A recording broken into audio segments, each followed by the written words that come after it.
경남 창원 성산의 노유찬입니다. 장관 후보자께 묻겠습니다. 지난 7월 5일 날에 최동욱 전 검찰총장이 한 언론과의 인터뷰에서 국정원 댓글 수사 결과와 관련해서 공직선거법 위반도 충분히 인정된다라고 판단해서 당시 법무부에다가 수사계획, 처리계획을 보고했는데 청와대와 법무부 쪽에서 공직선거법 위반 적용 곤란하다, 또 구속도 곤란하다, 이런 대응이 나와서 무산됐다라는 것입니다. 이와 관련해 가지고 후보자께서 법무부 장관이 되면은 당시 황교안 법무부 장관과 청와대의 이 사건 수사에 대한 외압 의혹, 최동욱 총장에 대한 황교안 당시 장관의 사퇴 종용 의혹, 청와대 민정수석실의 최동욱 총장 뒷조사 의혹, 최동욱 총장에 대한 기획낙마 의혹과 법무부의 최동욱 총장에 대한 감찰 배경과 결과 등에 대한 진상조사를 저는 할 필요가 있다고 생각되는데 그럴 의사가 있습니까? 취임하게 되면은 그 문제, 그 내용에 대해서 살펴보고 조치가 필요하다면 그런 방향으로 하겠습니다. 예, 또 최동욱 전 검찰총장은 서울경찰청이 대선 사흘 전에 밤 11시에 김용판 당시 서울경찰청장이 중간수사 결과를 발표하기 하루 이틀 전부터 서울경찰청과 새누리당 대선 캠프가 긴밀하게 통화한 통화 기록을 정황 증거로 확보했는데 이 자료가 공소유지 과정에서 법원에 제출됐는지 의문이라는 취지의 발언을 했는데 장관이 되시면은 검찰의 이 사건에 대한 공소유지가 정상적으로 이루어졌는지에 대해서도 조사할 의사가 있으십니까? 그 부분에 대해서 제가 자세히 보고받지 못해서 알지 못합니다만은 그 부분에 대해서도 면밀히 들여다보도록 하겠습니다. 예, 알겠습니다. 그 사형제 폐지와 관련해서 말씀을 묻겠습니다.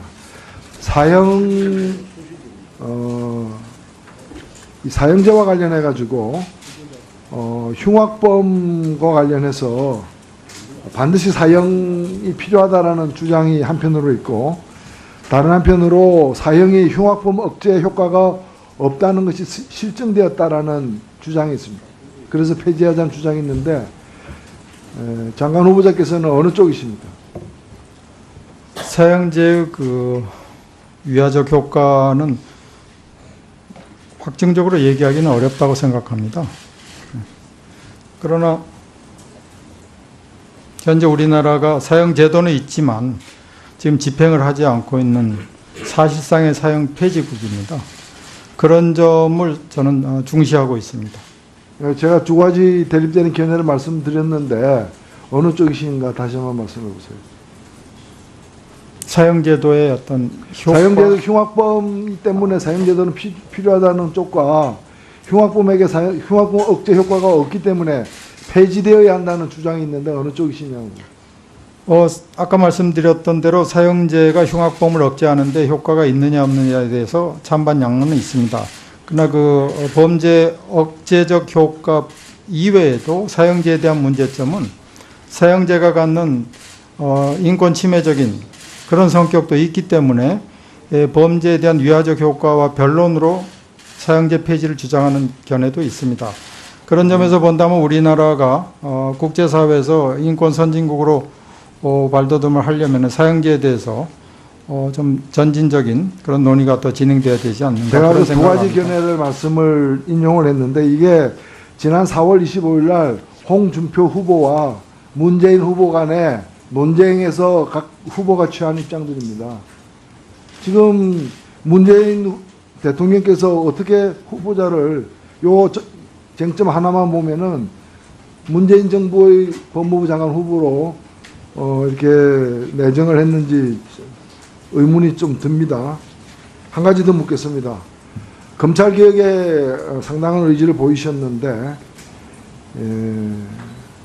성역 없는 수사기관으로 만들기 위해서 검찰에 대한 외부 견제 기능이 강화되어야 되고 그에 따라서 재정신청 대상을 현행의 그 고소사건만이 아니라 고발사건까지 확대하고 공소유지 변호사 제도로 부활해야 한다는 이 주장에 대해서 어떻게 생각하십니까? 그 주장이 타당하다고 생각합니다. 타당하다고 생각됩니까? 근데 왜 제가 서면 질의한 데 대해서 이 답변은 그와 다르게 나왔습니까? 아까 조홍천 의원님도 말씀하셨듯이 제가 이 서면 질의 답변에 양이 너무 많은 나머지 자세한 그 미묘한 표현상의 차이에 대해서까지 이 몇 가지 쟁점에 관해서 신경을 못 썼던 것 같습니다. 아니 뭐 이 법사위원들 기망한 것이에요? 그런 것은 아닙니다만은 근데요. 자칫 그 의미가 왜곡될 수 있는 그런 표현이 몇 군데 있지 않았나 그런 생각을 지금 제가 하고 있습니다. 아니 그게 아니라 재정신청을 갖다가 고발 사건으로 확대한 데 대해서 상당히 그 신중해야 된다라고 이렇게 아예 명백히 말씀을 하셨고 공소유지 변호사를 부활하자는 방안에 대해서도 그 반대하고 있어요. 답변은 앞으로 누가 취임하는 겁니까? 이 답변한 사람이 취임하는 겁니까? 아니면 지금 후보자께서 취임하는 아마 겁니까? 그 부분이 그 형사소송법 개정 사항이기 때문에 그 부분에 있어서 그 찬반 양론의 그 대립을 염두에 두고 그런 표현이 나갔던 것 같은데 그 과거의 공소유지 변호사 시스템으로 다시 그걸 재도입하는 그런 방향으로의 그 노력을 해야 되지 않나 그런 생각을 하고 있습니다. 지금 후보자는 그 2006년 당시에 사법개혁추진위원회에서 그 구성원이었죠. 네. 위원이었죠. 네. 거기서 만장일치로 의결될 때,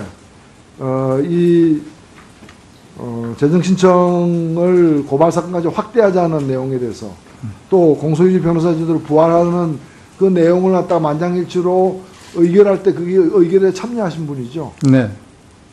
근데 지금에 와서 답변이 이렇게 달라지는 것이 조금 전에 우리 존경하는 조홍천 의원도 얘기했습니다만은 그동안에 알려졌던 그 대학적 입장에서 시간을 가지고 후퇴하는 그런 모습을 보이고 있다는 그런 인상을 지키는 게 어떻게 생각하세요? 달라지진 않았습니다.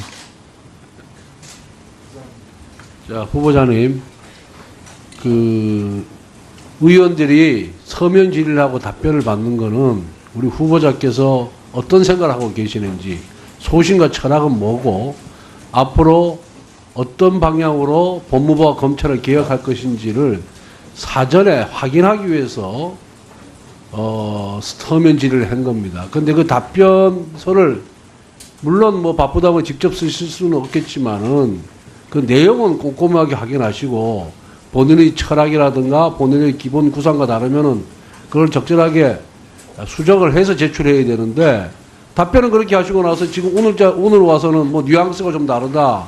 좀 표현이 조금 달라졌다. 이렇게 답변하시면은 이 검증을 할 수가 없어요. 무슨 얘기인지 아시겠습니까? 네. 그리고 지금까지 답변 태도를 보면은 서면 답변도 그렇고 지금까지 구도 답변도 보면은 나중에 뭐 좀 더 연구해서 발표하겠다 그러면은 우리가 뭘 검증합니까? 그래서 본인이 평상시에 갖고 있던 소신을 그대로 얘기하세요. 그리고 나중에 검토를 해보니까 내 소신이 이렇는데 이러이러한 문제점이 있어서 내 생각을 바꿀 수밖에 없었다. 법무부 정책을 이렇게 변경할 수밖에 없었다라고 나중에 얘기를 하면 되는 겁니다. 그렇게 답변을 해서 좀 더 수준 높은 그런 공방과 검증이 이루어지도록 협조를 해주시기 바랍니다. 다음은 존경하는 금태섭 의원님 질의해 주시기 바랍니다. 예, 서울 강서갑 출신의 더불어민주당 금태섭 의원입니다. 새로운 정부의 초대 법무부 장관 후보자로 지명돼서 그 자리에 서신 것을 진심으로 축하드립니다. 지금 검찰 법무부 장관으로서 맡은 역할, 특히 검찰 개혁은 우리 국민들 중에 가장 많은 수가 첫 번째 손으로 꼽는 그런 개혁 과제입니다. 아마 새로운 정부의 적어도 전반기에는 가장 중요한 일을 담당하지 않으실까 싶습니다. 검찰 개혁과 관련해서는 단순히 검찰이 가진 권한을 올바르게 행사하겠다, 이것만으로는 부족하고 아주 구조적인 문제를 고쳐서 황골탈퇴시키겠다는 그런 각오가 있으셔야 될 거라고 생각을 합니다. 그런 각오와 용의가 있으신가요? 네, 검찰의 그 구조적인 제도적인 문제 이것도 혁파를 해야 되고 검찰의 어떤 조직 문화도 고쳐야 되고 그래서 그런 부분에 대해서는 각오를 단단히 하고 있습니다. 네, 검찰이 지금 이렇게 우리 사회에서 개혁 과제로 문제가 되어 있는 것은 여러 가지 원인이 있고, 또 후보자께서도 여러 가지 이유를 서면 답변으로 하셨던데, 제가 생각하기에는 제가 그동안 쭉 봐온 것, 또 여러 학자들이 발표하신 것을 종합해 보면 우리 검찰이, 대한민국 검찰이 너무나 많은 권한이 집중돼 있기 때문이라고 생각을 합니다. 기소권과 공소권을 같이 가지고 있고 세계의 유례를 찾아볼 수 없을 정도로 강한 권한을 가지고 있는 것이 검찰이 정치적 편향성을 갖게 되고 또 부패하는 가장 근본적인 원인이라고 생각하는데 공감하십니까? 공감합니다. 예. 사실 보면 어떤 면에서 우리 검찰은 검찰의 탄생 이유와 다르게 경찰의 역할을 해왔다고 생각을 합니다. 상당 부분. 지금 서울중앙지방검찰청에 근무하는 검사가 대략 몇 명쯤 되는지 아십니까? 중앙지검 검사는 모르지만 하여튼 대한민국 전체 검사 수가 2,100여 명 되는 걸로 예, 알고 있습니다. 2,100여 명 정도 되고 중앙지검이 240명, 그리고 수사관 600명, 그리고 행정직까지 해서 1,000명의 검찰청인데요. 세계 어느 곳에서도 찾아볼 수 없는 초대형 검찰청입니다. 여기 중앙지방검찰청에는 형사부, 공안부, 특수부 하는 부가 25개가 있습니다. 이 중에 대략 몇 개 부서가 직접 인지를 하는, 말하자면 직접 수사를 해서 경찰과 같은 역할을 하는 부서인지 알고 계십니까? 그래서 인지부서는 뭐 특수부나 이런 곳이 아닌가 예, 그 생각합니다. 특수부, 이 첨단범죄수사부, 이게 워낙 많아지다 보니까 금융조세부를 남부지검으로 떼줬는데도 25개 이 부 중에서 절반이 넘는 13개가 직접 수사를 하는 부서입니다. 사실상 형법과 형사절차 소송법을 오래 연구하신 후보자가 잘 아실 텐데 이것은 경찰 아닌가요? 1차적으로는 경찰이 수사를 해야 됩니다. 그러니까 경찰이라고 보여서 사실은 검찰에서 그 권한을 떼어내고 검찰을 정상화시키고 기소 그리고 수사지휘, 그럼으로써 수사 현장에서 벌어지는 인권 침해를 방지하도록 하기 위해서는 이렇게 방대한 직접 수사 기능을 사실상 경찰과 같은 역할을 하는 이 부서를 폐지하든지 대폭 축소해야 된다고 생각을 하는데 동의하십니까? 이제 부서의 문제도 있지만 지금 현재 우리나라 검찰의 경우에는 검찰 수사관, 사실상 이제 사법경찰과 같은 검찰 수사관의 숫자가 방대하기 때문에 그런 조직적인 문제가 있는 것 같습니다. 예. 검찰 개혁을 위해서 입법 조치가 필요한 점들도 많지만 또 이런 부서 문제, 검찰의 역할은 검찰청 사무기구에 관한 규정에서 정하고 있기 때문에 사실은 입법 조치를 거치지 않고도 할 수 있습니다. 좀 조속한 시일 내에 검토를 해서 검찰의 기능과 권한을 정상화시키는 일에 주력을 해주시길 바랍니다. 네, 알겠습니다. 예, 그리고 이제 그와 관련해서 또 입법 조치 없이 할 수 있는 일을 하나 말씀을 드리겠습니다. 대검찰청 지침인 변호인의 피의자 신문 참여 운영 지침을 보면 제5조에서 검사는 피의자 후방의 적절한 위치에 신문에 참여하는 변호인의 좌석을 마련해야 된다. 이렇게 규정하고 있습니다. 말하자면 조사받는 피의자 뒤에 앉아 있으라는 겁니다. 변호사가.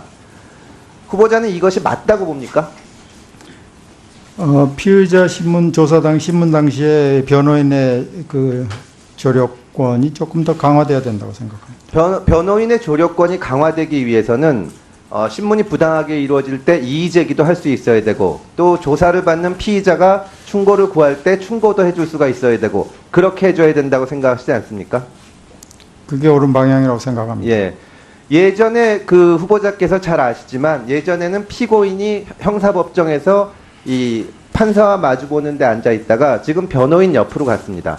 사실 변호인의 조력을 제대로 받기 위해서 가장 기본적인 조치는 변호인이 옆에 앉을 수 있고 또 변호인이 피의자와 의논을 할 수 있어야 됩니다. 이런 것을 완전히 저버리고 검찰의 지침은 변호사가 뒤쪽에 앉아서 쳐다보게 돼 있는데 제가 이것을 고치기 위해서 법안까지 낸 상태입니다. 근데 사실은 검찰의 지침만 고친다면 수사 현장에서의 인권 침해를 많이 방지할 수가 있고 그리고 또 말하자면 피의자의 방어권이 충분히 보장될 수 있다고 생각을 하는데 이것은 당장이라도 만약에 취임을 하신다면 할 수가 있습니다. 이렇게 하실 용의가 있으십니까? 적극적으로 검토해 보겠습니다. 네. 지금 검찰과 관련해서 잘 아시는 것처럼 전관예우가 많이 문제가 되고 있습니다. 전관예우가 문제가 되는 이유도 이것이 피의자로서 조사를 받는 사람들이 자기 변호사가 자기 옆에서 자기한테 충고를 하거나 신문에 이의를 제기하지 못하고 뒤에 앉아 있는 모습만 보기 때문입니다. 그래서 이제 자기가 하고 싶은 말이 있을 때 제때 못하니까 억울한 점을 검찰에 어떻게든지 전달하기 위해서 고위직 검사들한테 가고 검찰 혹은 법원 고위직한테 가고 그 과정에서 부당한 수임료가 나오는 것이라고 생각을 합니다. 후보자께서 평소 주장했던 대로 하면 이러한 점은 많이 고칠 수 있을 것이라고 생각을 하는데 특히 인권과 관련한 부분에 대해서 입법 조치를 거치지 않고도 할 수 있는 것을 조속하게 좀 고치실 용의가 있으십니까? 네, 그렇게 하겠습니다. 네, 이상입니다. 예, 금태섭